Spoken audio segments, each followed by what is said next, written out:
శ్రీ కిషన్ రెడ్డి గారు, మన అందరికీ సుపరిచితులైనట్టుగా క్రీడారంగంలో పుల్లెల గోపిచంద్ గారికి, సైనా నేవాల్ గారికి, డయానా గారికి, ధృతి గారికి, అదేవిధంగా శ్రీమతి కిషన్ రెడ్డి, కావ్య కిషన్ రెడ్డి గారికి, శశిధర్ రెడ్డి గారికి, మిత్రులందరికీ కూడా, దీపక్ రెడ్డి గారికి, అందరికీ, పత్రికా మిత్రులకు, ఇక్కడ విచ్చేసిన క్రీడాకారులకు, నరేంద్ర మోదీ గారి యొక్క ప్రోత్సాహంతో, వారి యొక్క ఆదేశంతో ప్రతి పార్లమెంట్లో కూడా లోక్సభ సీట్లో ఈ యొక్క స్పోర్ట్స్ ఫెస్టివల్ లాగానే జరుపుకోవాలి మనం అనేది ప్రతి రంగంలో మనందరం కూడా భారతదేశం ముందుకు పోతుంది.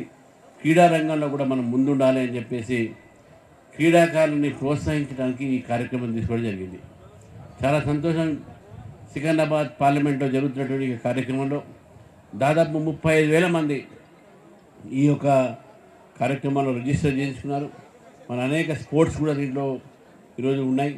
క్రికెట్, ఫుట్బాల్, రకరకాలైనటువంటి స్పోర్ట్స్ ఈరోజు మన దగ్గర హైదరాబాద్ ఆడేవాళ్ళు ఉన్నారు. బ్యాడ్మింటన్, ఇవన్నీ కూడా ఇక్కడ పార్టిసిపేట్ చేసి మీరందరూ కూడా ఈ యొక్క స్పోర్ట్స్ని యువతలో ముందుగా తీసుకోపోవాల్సిన అవసరం ఉన్నది.